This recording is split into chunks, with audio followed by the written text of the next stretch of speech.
So I thought I'd go down this pretty cool little road over here by the new house and talk a little bit about what drove me specifically to the BMW. And I'm going to start this off by saying, first and foremost, the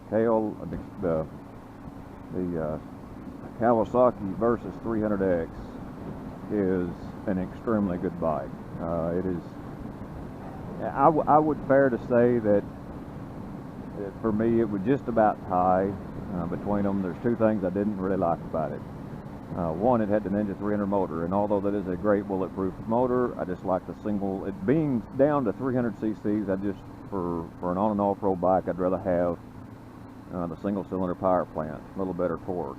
And two, the BMW has selectable ABS, which the Kawasaki does not yet have. I'm sure somebody somewhere will come out with a little switch or something for that. And the Versys X, like I said in my past video, the seat is just absolutely useless.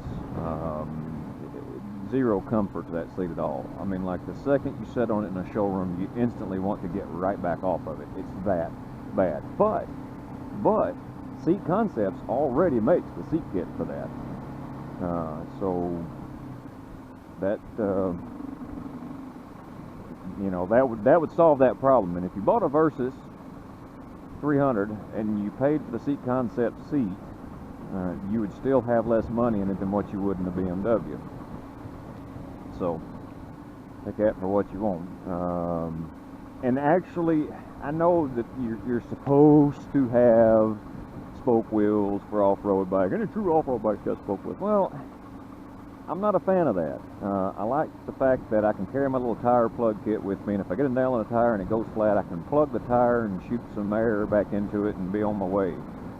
And it's just a lot more involved. I mean, you can carry a spare tube and the tools and all that mess, you know, and fix a tube type tire, but it's just a lot more to it than sticking a plug in it, you know, whereas if you have the tubeless, you can just plug it and air it and go. So, you know, that's just one of those things. But you know, anybody that bought a Versys 300 over a BMW, there's no fault to that. It's a matter of preference. Now, oh, Lance, looking at the CRF 250 Rally, which is one that I was, it was pretty much right on price point with the BMW, and it is no doubt the better bike off-road. I'm going to be, you know, I'm going to be 95% on paved road, chip and tar road, gravel road, you know, dirt, fire roads, off. To my extent of off-road would be, you know, out. Good lands, what a place! Wow, that's pretty.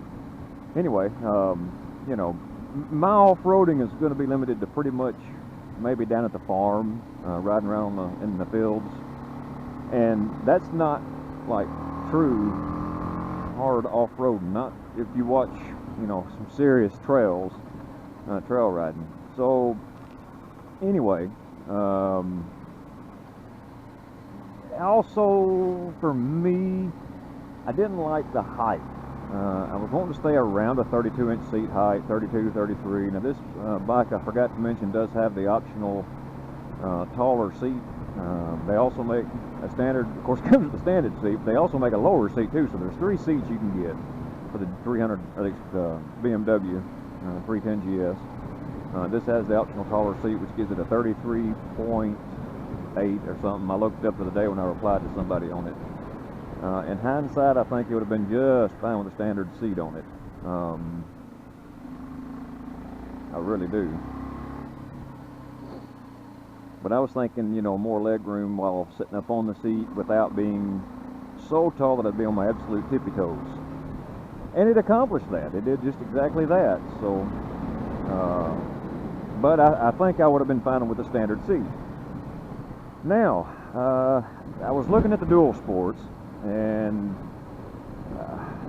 all the 250 class dual sports, on the dual sports, I ended up ruling them out. I wanted a TW200, but dang it, I kept thinking back to when I had that CRF 230L and the limit of speed. I wanted a bike that could go easily 80 mile an hour. You know, if it tops out at 90, that's fine. That'll still get you a speeding ticket. But I wanted to be able to set back at 65 and 70 mile an hour and not be tapped out. And that pretty much took out all the small dual sports. Yes, the KLX, am I saying that right? The new Kawasaki 250, the CRF 250L and Rally, the Yamaha XT 250, they are all due 70 mile an hour, maybe 74, but I mean that's ringing there. That's all they've got. And the Versys X and this BMW 310 GS, both of them will very, very easily just hum on along 70, 75 mile an hour and still have some throttle left over. So that was, it ended up narrowing it down to just them two. Probably going to see KTM taking a 390 into building it into an adventure bike, because this class is going to explode. I think it's going to really be a contender. And you know, I would like to see Honda kind of revise that whole 250L Rally, but I'd like to see them take the 300 motor. That's a fantastic motor. I love that. I loved the motor in that CB300F that I had. Honda needs to at least take that motor and put it into something that's styled like a Baby Africa Twin, because that was another thing about that whole, oh my gosh, I'm sorry guys, if you like the 250, the CRF 250L Rally, you know, if you like that front end, more power to you, I guess. To each their own. Not my thing. To me,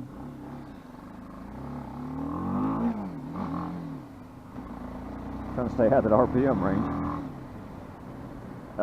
You know, yeah, I just could not. I just, To me, I couldn't never, you know, that's a front end that only a mother could love. You know, it's like when in '94 when Dodge Ram first came out with that new front end, and it's like, oh, you're either going to love it or you're going to hate it. Well, I hate the front end of the 250 Rally. It's a great bike, especially off-road, but I just don't dig that front end. So it didn't have the top speed I wanted.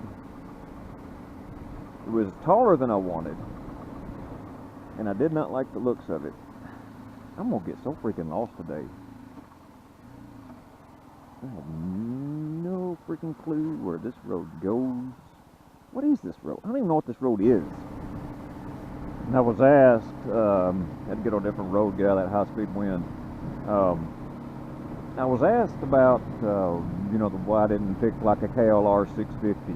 And first of all, I will say on that bike, I absolutely love a KLR 650. I think they're freaking awesome bikes. But as I have told others, and as I've mentioned, you know, I'm a little bitty guy, 5'10", 175 pounds. One of my criteria, and something that I learned when I was off-roading or trail riding, if you will, down in LBL on my Suzuki V-Strom, as seen in my videos, going up fire trails in LBL, was that bike was just really heavier than I really felt comfortable with. And on the street like this, yes, it was perfectly fine, no problem, but it was top heavy, and the handling was kind of lethargic to an extent, because it was top heavy. It was a 525-pound bike with the guards and the skid plate and the panniers and all that, you know. And so something I had set out was, okay, I wanted, you know, around a 32-inch seat height. I wanted the bike to be at or below 400 pounds.